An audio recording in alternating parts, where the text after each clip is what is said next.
They laughed, not just behind her back, but right to her face. In boardrooms, in investor pitches, and even at networking events where she hoped to find support, they told her the same thing. This idea will never work. But what they didn't know was that behind the quiet determination in her eyes was a woman who had spent years turning rejection into fuel. At just 29, Maya had already heard no more times than she could count. No, her startup wasn't practical. No, the tech was too ambitious. And no, she didn't look like the kind of person who could lead a billion-dollar company. But Maya wasn't trying to look the part. She was trying to build something that mattered. Her startup wasn't just another app. It was a tech solution that tackled a problem most investors weren't even looking at. Something hidden in plain sight. She wasn't after likes, downloads, or overnight fame. She was aiming to solve a real-world issue that affected millions, especially people in communities often ignored by Silicon Valley. But that made the pitch even harder. Rooms full of seasoned investors nodded politely, then passed. Some even chuckled. One actually told her, "Maybe come back when you've got a real business plan." Still, she kept going. Through late nights in a shared co-working space, juggling freelance jobs to keep the servers running, and teaching herself code because hiring help wasn't an option. Her team? Just 3 close friends who believed in the mission, and in her. They scraped by with what little they had, launching a bare-bones prototype that barely held together. But even that shaky version started getting noticed by the very people it was built for. Word spread fast. And that's when something unexpected happened. Out of nowhere, a quiet email showed up in her inbox. No flashy subject line, just a short message from a name she didn't recognize. An international investor who had heard about her startup through someone else. He wanted to schedule a call. Maya almost didn't believe it was real, but it was. And the next conversation didn't just change her startup. It changed everything. Because the same people who once mocked her were about to watch her close a deal that would shake the entire tech world. So how did a woman with no Ivy League degree, no industry connections, and barely enough to cover her rent manage to secure a $1 billion investment? What exactly did she build that made the world stop and pay attention? Let's rewind and find out. Maya didn't come from money, connections, or a background in tech. She grew up in a small town where the biggest dream most people had was getting a steady job. And keeping it. Her parents worked long hours. Her dad as a mechanic, her mom as a nurse, and they taught her early on that if you wanted something, you had to earn it. But even as a kid, Maya didn't just want to earn something. She wanted to build something. She was the kind of girl who took apart radios just to see how they worked, who stayed up reading books about innovation when others were watching TV. She was curious, stubborn, and more than a little fearless. After college, community college, not some fancy university, she tried working for a few tech companies, but something always felt off. She kept noticing problems no one seemed to care about, especially around access, how certain communities were left behind when it came to digital tools, healthcare, and job support. The tech was out there, the need was out there, but no one was connecting the dots. That frustration eventually grew into a wild idea. What if she built something that did exactly that? A platform that gave underserved communities access to tech tools designed just for them, not repackaged versions made for someone else. She called it RootLink, a name that meant connection from the ground up. It started as sketches in a notebook, then wireframes made in free software, and finally a demo site built with whatever code she could figure out from YouTube tutorials. She had no co-founders at first, just herself and her belief that tech didn't have to be exclusive to those at the top. Eventually, 2 friends joined her. One a self-taught developer, the other a designer who worked nights at a coffee shop. They didn't have money, but they had purpose. And that purpose was what kept them going when everything around them seemed to fall apart. when the first version crashed during a live pitch, when their server got hacked and wiped out a month of data, when they applied for grants and got ghosted, when Maya overheard someone whisper at a tech event, "Why is she even here?" She didn't respond. She just went home and worked harder. Still, no matter how many setbacks they faced, people using the platform started noticing. A nonprofit in Detroit, a school district in Arizona, small communities in places most people forgot about. Slowly, Rootlink was proving that it could actually make a difference.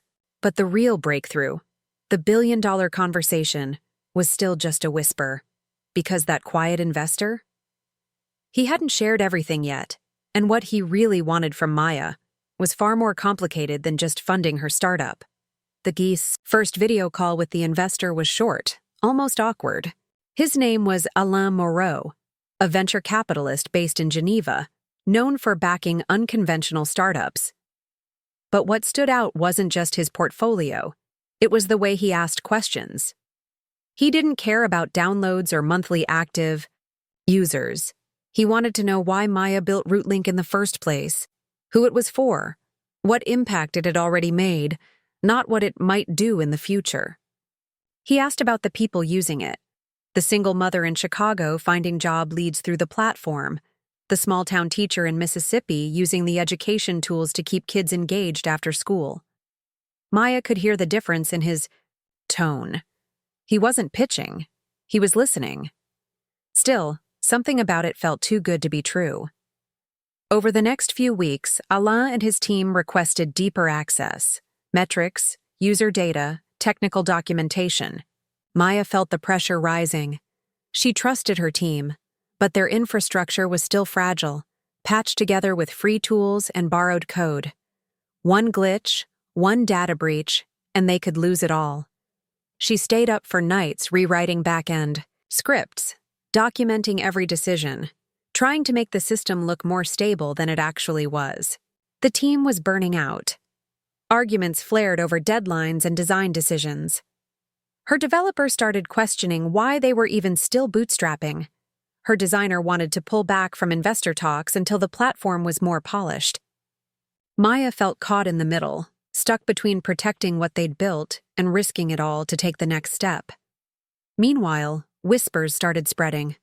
Somehow, word got out that Rootlink was in talks with a major international investor. Suddenly, people who hadn't returned her emails 6 months ago were reaching out. Mentors, former classmates, even some of the same VCs who had dismissed her pitch before. One even asked if she'd consider merging with a more mature startup working in the same space. Another offered to acquire her IP and fold Rootlink into their brand. Every offer came with the same message. You've done well, but maybe it's time to hand this over to someone who knows how to scale it. Maya felt torn. Was this finally her chance to break into the big leagues, or a trap dressed up like opportunity? And Alain? He was watching closely. Too closely. He started sending cryptic follow-up questions. He hinted at a bigger strategic plan that involved global partners and political ties. It wasn't just about Rootlink anymore. What Maya didn't know was that behind the billion-dollar offer was something she hadn't planned for. A hidden agenda that could cost her everything, not just the company, but the trust of the very people she built it for. Maya sat in her apartment staring at the email that had just come in. It was from Alain's legal team, an official term sheet. $1 billion, not a typo. $1 billion. It felt like the kind of number people joked about, not something that landed in her inbox. But the more she read, the heavier her chest felt. There were clauses, pages of them, legal terms she didn't fully understand. Words like data licensing rights, regional exclusivity, and platform restructuring authority. Alain wasn't just investing, he wanted influence. Control. She forwarded the document to a friend she trusted, a startup lawyer who worked with social impact founders. His reply came within the hour. This isn't just money, it's leverage. If you sign this, Rootlink won't be yours anymore. Meanwhile, her team was growing restless. Her developer, Theo, had started looking at other job offers. Her designer, Lena, was pulling back emotionally, unsure if their mission was still the same. They'd sacrificed so much to stay independent. Maya knew the burnout was real, but she also knew this could be their shot to scale Rootlink into something massive. Millions more users, global reach, advanced AI tools for personalized support, job placement algorithms, mental health resources, all the features they'd dreamed about but never had the budget to build. Still, there was something Alan wasn't saying. Maya started digging. She looked into his previous investments, especially in other impact-driven startups. What she found was unsettling. Several of them had been absorbed by larger firms within a year. Their platforms had been rebranded, pivoted away from their missions, and loaded with ads and premium paywalls. Community feedback was ignored. User data had allegedly been shared with third-party partners. It was the kind of model Maya had promised Rootlink would never become. But it was too late to back out quietly. Alan had already set up a press interview. He was calling Rootlink the future of inclusive tech. He even mentioned Maya by name, describing her as the next disruptor. It sounded flattering, but to Maya, it felt like a warning. At the same time, another subplot was unfolding behind the scenes. A local coalition of nonprofits had come together to offer Rootlink a different kind of partnership: community-driven funding and open source collaboration. It wasn't flashy, no headlines, no billion-dollar check, but it was deeply aligned with her original mission. Now, Maya stood at a crossroads, between global fame or grassroots loyalty, between scale or soul, and the clock was ticking. Because Alain had given her 48 hours to sign. What she didn't know was that someone close to her had already made a decision that could change the course of everything, without telling her. The next morning, Maya woke to a flurry of missed calls and unread messages. Her phone buzzed nonstop as news articles, LinkedIn tags, and Twitter mentions filled her screen. Something had leaked, fast. One headline hit her, like a punch. Rootlink accepts billion-dollar deal with European VC firm, mission shift likely. Another. Founder of impact startup sells out? Sources say yes. Maya's hands trembled. She hadn't signed anything. She hadn't even made her decision. But someone had moved ahead without her. Her heart raced as she checked the email thread with Alain's team. There, in black and white, was a signed document, her name typed neatly in the signature block. But it wasn't her. She never approved. She never even opened the signature link. Panicked, she called Theo.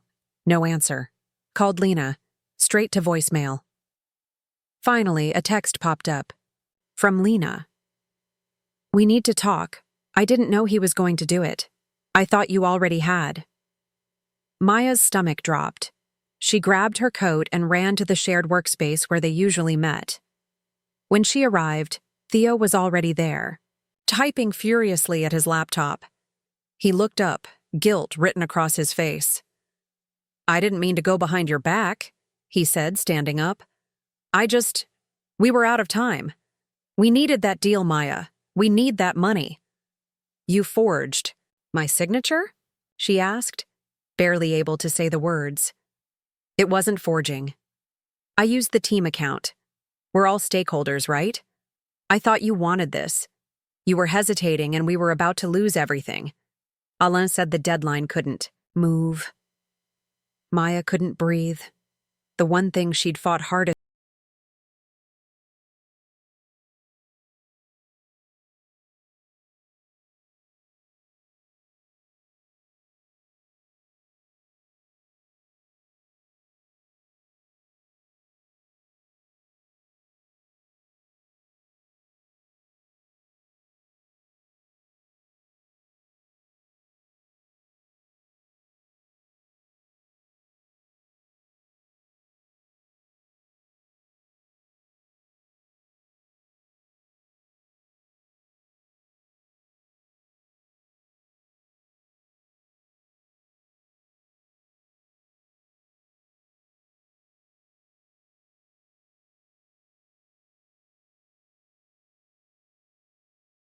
How to undo the damage, a message came from an anonymous source. It contained a file. Inside were confidential documents, emails between Alain's firm and a major data analytics company. They outlined a plan to retool RootLink's backend to collect behavioral data for predictive marketing, and Maya was nowhere in those emails. The stakes weren't just personal anymore.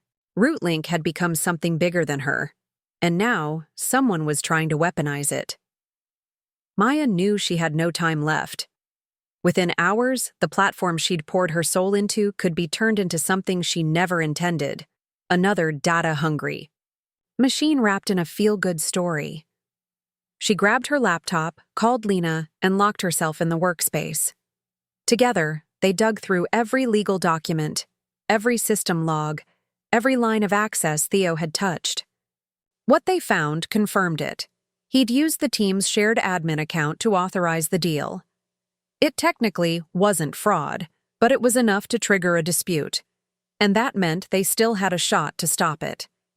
She called Alain directly. No assistance, no emails, just her voice, shaking but clear. "You don't own this yet," she said. "And you won't. If you push forward, I go public with everything. Your emails, your data plans, your history with other startups. We both know what that would look like." There was a long pause. Then Alain spoke, calm but clipped. "You're playing a dangerous game, Maya. Be careful what you burn on your way out." She hung up. She didn't care. That call wasn't just about stopping the deal. It was about reclaiming her voice. Within 24 hours, Maya released a public statement. She laid it all out: the unauthorized signing, the pressure from Alain, the manipulation behind the scenes. But she didn't stop there. She published the leaked emails, the data sharing plans, and a detailed breakdown of what RootLink stood for and what it wouldn't become.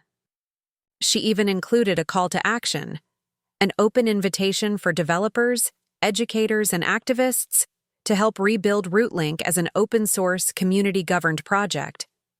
The response was explosive. Media outlets picked up the story, but this time, it wasn't about a young founder being mocked. It was about someone standing their ground. Users rallied, volunteers flooded in. Nonprofits that had once stepped back came forward, offering support.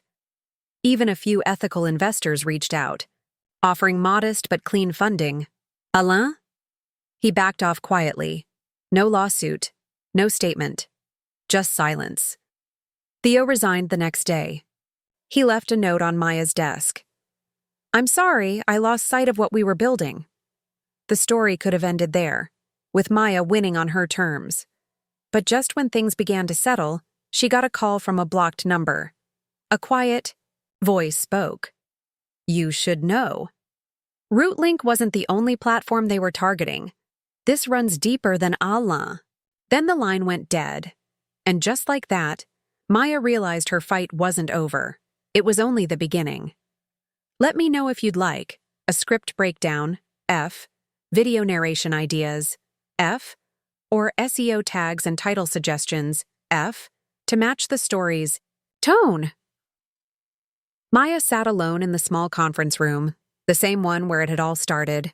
The echoes of long nights, anxious meetings, and moments of hope still lingered in the walls. RootLink wasn't the same startup it was a few months ago, but neither was she. The billion-dollar deal had slipped away, the team had changed, and the platform was no longer chasing validation from big investors. It was standing on something stronger now: purpose. After the anonymous call, Maya did what she always did. She investigated. She found out that Alain's firm was part of a wider web of private equity interests quietly buying up social impact tech. Platforms that promised to serve people were being stripped down, their user data funneled into systems designed to push ads, sell products, and manipulate behavior. That realization shook her, but it also lit a fire. Maya partnered with other founders, forming a small but growing coalition focused on ethical tech. They started sharing knowledge, legal strategies, and user protections that could guard against these quiet takeovers. Rootlink, meanwhile, had found its rhythm. The open-source version launched within 3 months, backed by a patchwork of grants and volunteer developers. It wasn't glamorous, no red carpets or flashy PR stunts. But the platform worked. And more importantly, it was growing, slowly, organically, and with a community that actually had a voice in how things evolved. Lena stayed on, leading the design side with renewed energy. Theo eventually reached out again, not to come back, but to apologize properly. He'd taken time off, started therapy, and even began working on his own small project, helping local businesses digitize their services without big tech overhead. Maya forgave him. She knew how easy it was to lose direction under pressure. 1 year after turning down the deal, Maya was invited to speak at a tech ethics conference. On stage, she didn't talk about the $1 billion or the betrayal or even the near collapse of her company. She talked about trust, about the responsibility of building something meant to serve real people, about choosing community over capital, and how success doesn't always look like a headline. The audience was quiet for a moment before they stood and clapped. Not because she was famous, but because she was real. In the end, Maya didn't just build a startup. She built a movement, one rooted in human dignity, digital access, and ethical innovation.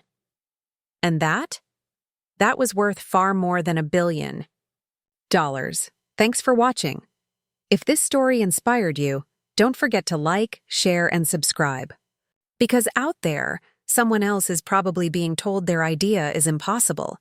But maybe they're just one no away from changing the world. Want help turning this into a mini-series script? F. Designing video thumbnails and titles? F. Or brainstorming more inspiring tech founder stories? F.